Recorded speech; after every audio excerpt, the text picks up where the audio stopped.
आज के वीडियो में आप लोग देखेंगे कि C++ में जब कोई स्ट्रिंग डालते हैं तो उस स्ट्रिंग में कितने वॉवेल्स हैं उसको काउंट करके आपको देखना है। लॉजिक आप C में लगाएं या C++ में या जावा में, लॉजिक सेम होगा, लेकिन मैं आज के वीडियो में आपको C++ में करके दिखाऊंगा कि किसी भी स्ट्रिंग में अगर आप स्ट्रिंग डालते हैं, ठीक है, तो उस स्ट्रिंग में कितने वॉवेल्स हैं, नंबर ऑफ वॉवेल्स आपको निकालने हैं, उसको आपको चेक करना है, टोटल नंबर ऑफ वॉवेल्स। तो आज के इस प्रोग्राम में क्या करना है हम लोगों को, काउंटिंग ऑफ वॉवेल्स। इस तरीके से क्वेश्चन जो पूछा जाता है ये आपको बनाने के लिए मिलेगा, तो आप बहुत इजी वे में इसको आप बना सकते हैं। फॉर एग्जांपल जैसे मैं यहाँ पर लिख रहा हूँ you are a student, you are a student. अब इसमें चेक करना है नंबर ऑफ वॉवेल्स कितने हैं, नंबर ऑफ वॉवेल्स कितने हैं। तो आप देखिए यू आर स्टूडेंट में जो वॉवेल्स हैं, सबसे पहले क्या है, ओ है, यू है, ये 2 हो गए, फिर यहाँ पे ए है, ये 3 हो गए, फिर एक यहाँ पे ई है, ये 4 हो गए, यहाँ पे ए 5 है, फिर यहाँ पे यू 6 है और ई 7 है। यानी ए ई आई ओ यू को आपको छांट के निकालना है और उसको आपको काउंट करके डिस्प्ले में, स्क्रीन में आपको लिखकर बताना है। तो एक तरह का बहुत सिंपल वे में आप इसको बना सकते हैं। अभी मैं आपको C++ के एडिटर में आपको करके दिखाऊंगा कैसे इसको किया जाता है। अगर आप बिगिनर्स हैं तो आपको इस टाइप्स के प्रोग्राम को आपको असाइनमेंट में दिया जाता होगा, आपको बनाना है और प्रैक्टिकल एग्ज़ाम में भी आपसे पूछा जाता है। प्रोग्रामर बनना है आपको, तो कोडिंग आपकी जो शुरुआत इन्हीं बेसिक क्वेश्चन से होती है। तो जब तक आप बेसिक क्वेश्चंस को सॉल्व नहीं करेंगे, आप जो है बड़े प्रोग्रामर नहीं बन सकते हैं। तो चलिए अब इस कोडिंग इसकी कोडिंग को देखने के लिए हम एडिटर की तरफ चलते हैं और आपको दिखाते हैं कैसे इसको करना है। स्क्रीन पे हम आ गए हैं और हमें अब टाइप नहीं करना, चूँकि मैं ऑलरेडी टाइप करके यहाँ पे रखा हूँ। आपको बस समझाना है कैसे काम करना है। ये टॉप की 3 हेडर फाइल्स आपको जानना है, आप जानते भी हैं क्यों लिखते हैं। सबसे टॉप में जो iostream.h है, फिर conio.h है, string.h है। स्ट्रिंग हमने क्यों लिया यहाँ पे, क्योंकि स्ट्रिंग से रिलेटेड कुछ हमें यहाँ पे ऑपरेशंस करने हैं, स्ट्रिंग के लेंथ को निकालने हैं या फिर स्ट्रिंग में से वॉवेल्स को हमको फाइंड करना है और उसको टोटल नंबर ऑफ वॉवेल्स को काउंट करना है, इसलिए हमने यहाँ पे स्ट्रिंग लिया है। अब ये तीनों हेडर फाइल्स को लेने के बाद आपकी प्रोग्राम की जो स्टार्टिंग पॉइंट होती है वो void main से शुरू होती है। मेन आपने लिया, उसके बाद हम यहाँ पे एक वेरिएबल लिए, आप कर्सर के ऊपर फोकस करेंगे। हमने वेरिएबल का नाम यहाँ पे s रखा और हमने साइज़ 100 दिया, आप कम बेसी कर सकते हैं। उसके बाद हमने यहाँ पे 2 और वेरिएबल लिया, i और वॉवेल्स। i जो है ये लूप चलाने के लिए हमने लिया, वॉवेल्स में नंबर ऑफ वॉवेल्स काउंट होके इसमें स्टोर होगा, ठीक है। उसके बाद हमने एक क्लियर स्क्रीन का यहाँ पे फंक्शन लगा दिया, क्योंकि जब जब हम रन करेंगे हमारा स्क्रीन बिल्कुल क्लियर होना चाहिए। हमने एक मैसेज यहाँ पे लेगा cout इंटर स्ट्रिंग, यहाँ से उसके बाद जो हमारा जब हम रन करेंगे तो स्क्रीन पर डिस्प्ले होगा इंटर स्ट्रिंग।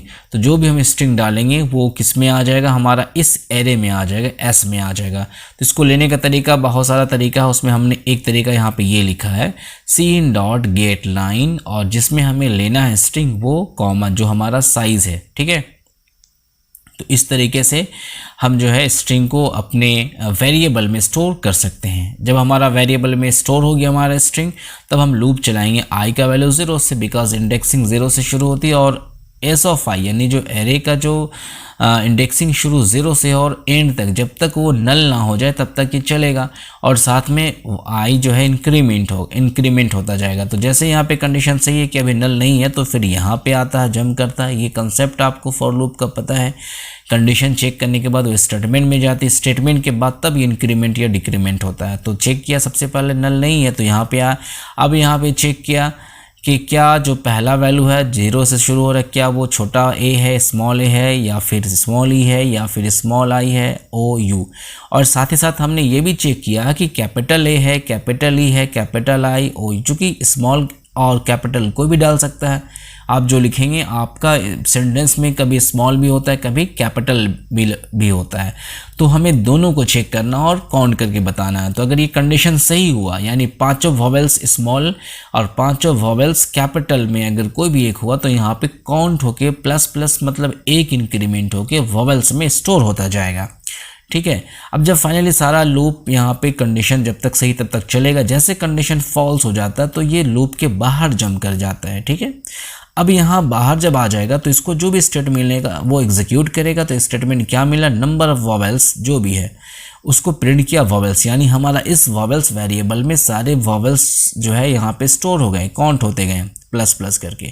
अब जैसे हम इस प्रोग्राम को कंपाइल एंड रन करेंगे कंट्रोल F9 के माध्यम से, तो हमारे स्क्रीन में ये डिस्प्ले होगा इंटर स्ट्रिंग। तो हम यहाँ पे स्ट्रिंग को इंटर करते हैं वेलकम, तो इंटर प्रेस करेंगे तो हमारे नंबर वॉवेल्स 3 होते हैं। अब आप काउंट करके देखिए, वेलकम में सबसे पहला वॉवेल्स ई है, देन ओ है, उसके बाद ई है, नंबर ऑफ वॉवेल्स 3 है। तो हमारा आंसर बिल्कुल सही है, एग्जैक्ट आंसर है। उसके बाद हम एक बार और रन करके थोड़ा लंबा सेंटेंस लिखते हैं, आई एम अ स्टूडेंट। अब यहाँ देखें आप, हमने एक सेंटेंस लिखा आई एम ए स्टूडेंट, तो यहाँ पे नंबर ऑफ वॉवेल्स 5 हो गए। चलें इसको काउंट करते हैं। सबसे पहला आई हो गया, देन एम का ए हो गया, 2 हो गया, फिर ए अकेला है वो 3 हो गया, फिर स्टूडेंट में हमें 2 दिख रहा है, कि यू दिख रहा है और एक ई दिख रहा है, तो that is total number of vowels is 5। तो अब आप देखें कितना सिंपल वे में किया गया है। आप बस कंसेप्ट को समझ लें कि आपको 5 वॉवेल्स को चेक करनी है, स्मॉल भी, और 5 कैपिटल जो है वॉवेल्स उसको भी चेक करनी है। हालांकि इसके पहले और कुछ और भी आप फंक्शन लगा सकते थे कि आपको जो भी मिल रहा है, जो भी स्ट्रिंग, उसको या तो आप लोअर में कन्वर्ट कर दें, उसके बाद आप चेक करें। लेकिन बेहतर यही होता है कि आप दोनों को चेक करें, क्योंकि एक बार लिखना आपको समझ में तो आ ही रहा है, लिख के चेक करें और फिर इसको आप रन करके आप 2-3 बार करके टेस्ट करके देख लें, ठीक है। सो इस बार नेक्स्ट लिखते हैं, I am learning C++ in YouTube. अब यहाँ पे काउंट करें, टोटल नंबर ऑफ वॉवेल्स 10 हो गए हैं। काउंट करके आप देखें, आई में 1 है, एम में 1 है, 2, लर्निंग में ई ए 2 है, 4, और यहाँ पे यूट्यूब में लर्निंग में और भी है ना, ई ए आई भी है, ठीक है, 3 4 5 हो गए। फिर यहाँ पे इन में एक 6 है, और यूट्यूब में है ओ है, यू है, फिर यू है, ई है, total number of 10। So this is the program for counting number of vowels in C++. You can apply this logic in C language as well as in Java. Concept logic वही है, कुछ syntax अलग हो सकते हैं but concept वही है। तो होप कि आपको वीडियो समझ में आ गया होगा। आप अच्छा लगे तो आगे भी शेयर करें। अगर आप नए हैं हमारे वीडियोस को देख रहे हैं तो मैं बहुत सारे इस तरीके से बिगनर्स के लिए और उसके एडवांस टॉपिक से रिलेटेड मैं जो है टॉपिक्स यहाँ पे डालता रहता हूँ। आप चाहें तो सब्सक्राइब कर दें, बेहतर होगा हमारे लिए भी, आपके लिए भी, और फिर इसको आगे भी शेयर करें। थैंक यू वेरी मच, मिलते हैं नेक्स्ट टाइम।